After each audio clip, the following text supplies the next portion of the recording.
Saya ulang lagi, akhir-akhir ini kalau secara amdan, secara sengaja sering memperbanyak naskah sing ngangsalaken Jumatan teng satu kampung binaan ya, sing jumlahnya itu dunal arba'in, yang jumlah penduduknya itu tidak sampai pinten 40. Niki penting saya utarakan dan sebetulnya juga nanti nggak jauh-jauh dari apa yang pernah diyakini ya, diyakini oleh kitab Fathul Mu'in. Beliau mengutip pendapat Imam Bulkini bahwa kalau ada satu kampung yang jumlah penduduknya tidak sampai berapa 40, kampung itu ya boleh Jumatan meskipun nggak sampai berapa 40. Terus ngeten ya, kalau sukani mukaddimah ya. Saya sering diberi pertanyaan begini. Saya punya teman, dia di pedalaman Kalimantan. Dulu sekolah itu ora tau munggah. Gak tau munggah ya pemenang ranking, munggah ya pemenang. Tapi bagus barokahnya begitu, dia itu ikut kerja di pedalaman Kalimantan. Kalau dulu disebut illegal logging, jadi dia ya pokoknya manfaatkan kayu hutan. Mungkin oleh negara disebut maling, tapi kalau oleh santri ya manfaat rahmati pangeran. Dulu. Singkat cerita itu, dia karena santri, dia ada Jumatan itu tidak enak. Mau Jumatan nggak sampai 40, juga tidak mustautin. Singkat cerita dia tanya saya, zaman itu masih pakai surat. Dia sebetulnya masih setengah-setengah ingat kalau di Mu'in, di Bakrib itu harusnya sholat duhur. Kalau nggak sampai 40 kan sholat nopo duhuran, mereka sholat duhur. Tapi masyarakat yang di situ, yang gelem sholat, yang mau sholat itu menolak. Alasannya, Pak Kiai, Jumat kok duhur. Kalau Jumat ya Jumatan, Jumat kok duhur. Mereka tidak mau. Terus saya bilang, ya sudah Jumatan saja kata saya gitu. Jumatan saja kata saya gitu. Ya terus Jumatan sampai sekarang. Nah tentu saya sebagai orang mutaakhirin, orang akhir, mencari pembenaran itu di kitab Fathul Mu'in, terus kalau sekarang di kitab Tadhkirun Nas, yang sekarang populer itu kitab Tadhkirun Nas, di sarang dipakai, di internasional dipakai, fatwanya Habib Al-Habsyi. Itu memang ya menyuruh duhur, bukan menyuruh Jumatan, bukan duhur. Nah ini nanti saya bacakan ya, ini kalau di Mu'in halaman 40. Nah ini tasfirul masail atau tasfirul masalah saya utarakan dengan takbir yang mudah kita dapat, yaitu di Fathul Mu'in. Kemudian nanti saya takwiyah dengan beberapa takbir di I'anah dan di kitab-kitab sekarang yang dikarang oleh orang-orang yang minna, yaitu Ahli Sunnah wal Jamaah, dan di ACC oleh ulama-ulama kita yang masih hidup. Ini kalau wajah, kalau yang di Mu'in itu ikut qauluhu bi arba'ina, halaman 40 yang qauluhu bi arba'ina. Mun panggil halaman 40 sing qauluhu bi arba'ina. Wa thaniha wuquha bi arba'ina mimman tan'aqidu bihim al-jum'ah. Mun kepanggil nggih.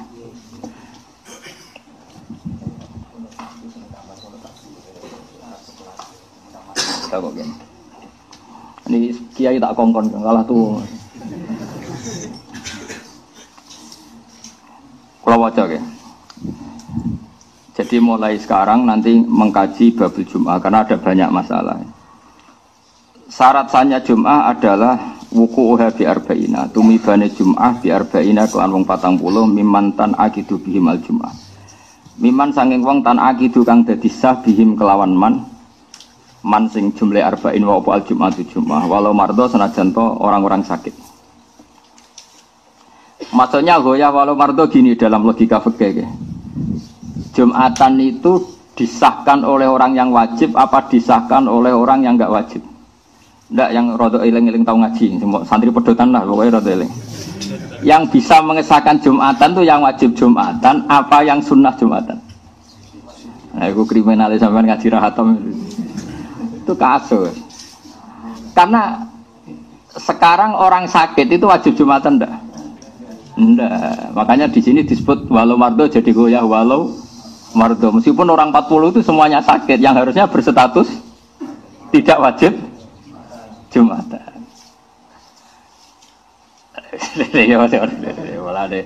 Sekarang mungkin yang alim tenan. Ya, orang sakit itu wajib Jumatan enggak? Enggak. Tapi kalau Jumatan 40 sakit semua itu Jumatannya sah enggak? Sah. Berarti Jumatan bisa sah oleh orang yang sebetulnya enggak wajib. Mulane dikai goyah walau mardo, meskipun yang 40 itu semuanya sakit. Karena mardo itu jamaknya marid. Jele Muhammadani Alfiyah.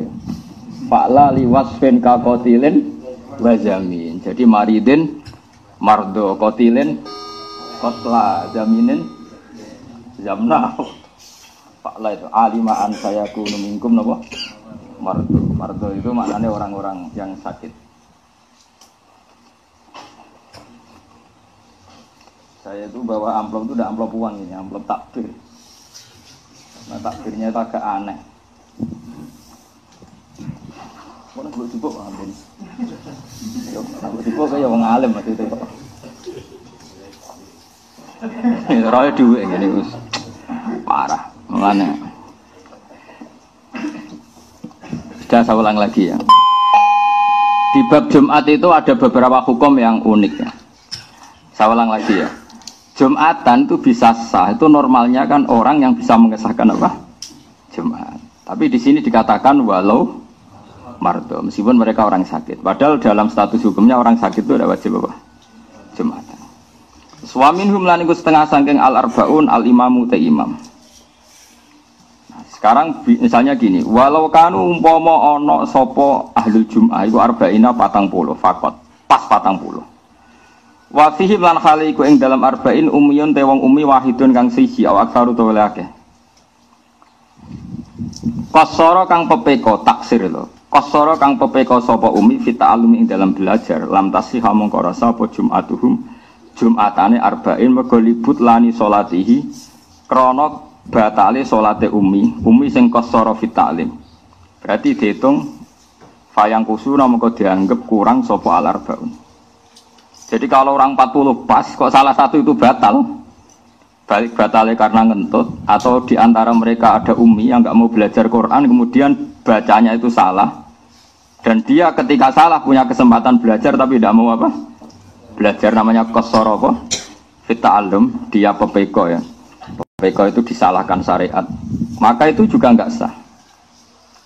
Tapi wa amma idza lam yuqassir al ummiyu fit ta'allum fatasihhal jum'ah kama jazama bi syekhuna fi syarhil ubab al irsyad. Ketika orang umi itu tidak taksir fit ta'allum fatasihha moko dadi sah apa al jum'atu jum'ah. Kama jazama bi syekhuna fi syarhil ubab wal irsyadi, sebagaimana keputusan syekhuna yaitu Ibnu Hajar dalam dua syarah, yaitu syarah kitab ubab dan syarahnya kitab apa? Al irsyad. Tabaan di majazama bi syekhu fi syarhil. Semakala fi syarhil minhad la farqa huna baina ayuqassira al-ummi fi ta'allum wa alla yuqassira. Wal farqu bainahuma ghairu qawiyyin. Tapi kata Ibnu Hajar dalam syarah minhad, cek ummi ta'allum cek ora, cek taksir cek ora padha rasae. Intaha. Walau naqasu fiha batalat aw fi khutbatin lam yuhsab ruknun fu ila hala naqsihim li adami samaihim lah. Nah, sekarang masalah khutbah saya terangkan ya. Sekarang misalnya khotib itu khutbah, itu syaratnya mendengarkan orang 40, apa orang 40 itu dengar? Enggak, syarat wajibnya itu memperdengarkan, apa orang 40 benar-benar dengar? Ya, tenang ini latihan cerdas ya. Yang wajib itu memperdengarkan, apa orang 40 harus dengar? Yakin? Isma, bicara cowok. Ini kiai tapi untuk dereng untuk sertifikat. Enggak meyakinkan. Kalau isma dulu itu yang termasuk jadi masalah besar zaman abahnya Said Muhammad Said Alawi itu masyhur. Apakah boleh khutbah pakai mic seperti ini? Karena yang didengarkan mustami'in itu suara mic bukan suara kiai. Justru dengan pakai mic itu kan lon-lon. Kalau pakai mic banter kan kayak wong perang. Sekarang yang didengar orang-orang itu suara mik apa suara Pak Kiai? Pak Kiai, enggak. Ketika orang khutbah dengan mik itu, suaranya rindik apa enggak? Pelan enggak? Pelan. Lalu yang jauh kok dengar itu karena apa? Mik. Itu yang didengar suara Kiai apa suaranya mik? Aku loh. Kok dakek kan? Nah ini diskusi, ini kan masalah ilmu. Ilmu itu butuh konsensus. Dulu Rasulullah kalau ngajar ya seperti ini, tanya. Aro'aita, di Quran juga banyak. Kul aro'aitum, memang mustami' itu diberi hak memberi pendapat. Makanya di Quran itu banyak. Kul aro'aita, aro'aitum, aro'aitani. Kalau kanjeng Nabi zaman Sugeng itu sering. Sekarang enggak, kiainya rapati alim, meratinya ali. Takok ngono. Udina ditentang apa? Muripe, kok ilmu nentek. Dulu itu biasa Nabi. Iya Nabi kalau diskusi itu seperti itu. Ya kadang dibantah karena misalnya masyhur al-qatil wal maqtul finnar, yang membunuh maupun yang dibunuh sama-sama di neraka. Sahabat ya usul. Cara sakniki mensomasi. Hadza al-qatil ya Rasulullah, fama balul maqtul. Oke lah kalau yang membunuh di neraka, masa yang dibunuh juga di neraka. Mereka yang mensomasi padahal Rasulullah yang ngendikan. Tapi Nabi kan nggak mungkin kehabisan ilmu, ya tenang saja. Sampai disomasi ya taqabbal minna minkum. Terus Nabi ngendikan innahu kana harison ala qatli sahibi. Sebetulnya ketika sesama muslim duel tarung, semuanya mentalnya qatil. Dua orang muslim duel tarung sama-sama bawa pedang, itu semuanya mentalnya qatil. Yang maktul nasibnya sial saja, dia terbunuh. Tapi sebenarnya yang maktul ini kan karena nasib, mentalnya qatil enggak? Ya setiap dua orang muslim duel itu mentalnya kan pembunuh semua, ya enggak? Ya mentalnya kan pembunuh semua. Cuma yang satu sial makanya Nabi ngintikan al-qatil wal maqtul finnar, yang bunuh maupun yang dibunuh di neraka. Lah sahabat itu kan langsung mensomasi pikirannya sahabat, maktul itu mazlum, maktul itu korban, kenapa harus di neraka? Paham? Makanya tanya, kenapa? Oke ya Rasulullah kalau qatilnya di neraka, lalu dosanya maktul yang sebagai korban apa? Terus Nabi jawab innahu kana harison ala qatli sahibi. Karena yang maktul ini, yang terbunuh pun mentalnya pembunuh. Paham ya? Kayak rebutan pacar ngoten. Mentalnya sama-sama nelikung temannya, cuma nah sing kalah ora perlu mbok sakake ini, dia juga pecundang juga, petarung juga, cuma nasibnya sial saja. Nah itu ilmu ya. Ilmu itu memang kadang didiskusikan. Setelah itu kan kelihatan, oh iya ya. Ternyata yang maktul itu mentalnya juga qatil. Ternyata yang terbunuh mentalnya juga makanya sama-sama di neraka. Karena amal itu dihitung dari niatnya. Nah itu aro'aita. Terus di fikih paling masyhur ya, saya sering utarakan itu. Beberapa sahabat tuh saking nggak punya uangnya, pelem itu cek pentil ya didol, kurma cek pentil ya didol, cara semongko dereng mateng tesih pelonco ya didol, dan itu kebutuhan ekonomi. Singkat cerita ketika Nabi rawuh ke Madinah, tradisi orang Ansor masih seperti itu. Padahal Nabi inginnya jual beli itu gak ada yang boleh rugi. Baik ya gak boleh rugi, mustari juga gak boleh. Nabi melarang itu besar-besaran, gak boleh seperti itu, gak boleh, itu horor, itu menipu. Mereka bilang ya Rasulullah ini kebutuhan kita sudah butuh uang, maka kita butuh menjual meskipun qabla budui solafiyah, sebelum nampak baiknya apa? Tamroh tadi, tamroh atau samroh ya, samroh saja yang umum apa? Makanya samroh itu apa? Buah. Tapi kita sudah butuh uang. Itu Rasulullah itu luar biasa. Cara membuat logika langsung mereka dibalik. Aro'aita in mana Allahu at-tamra fabima yastakhillu ahadukum mala akhi. Bagaimana kalau Allah kemudian menghancurkan mangga itu atau semangka itu atau apa saja, ijek pentil ceblok kabeh, ijek pelonco wis gak dadi semangka kabeh, kowe wis kadung nampa duwike kancamu sing tukune tuku semangka. Sekarang tengkulak itu tuku pentil apa tuku pelem? Ayo jawab. Asumsi harganya itu harga pelem apa harga pentil? Pelem. Dengan asumsi pelem wani nebas 2 juta. Nah asumsi ini pentil 200.000 kan. Sing doyan pentil sapa apa dige makjun tapi cilik-cilik duntal. Ndak sama tawari fikih waras gini. Tak latih. Pentil kok gedene sak menten pentil pelem. Ketika sak pelem dituku 2 juta iku tuku pelem atau tuku pentil? Nah, bae ini wis menjual, alasannya ya wis butuh duit. Butuh duit ora go alasan, Kang. Agar wong yo wong mati wis mati wae jek ngel-ngel wong biaya.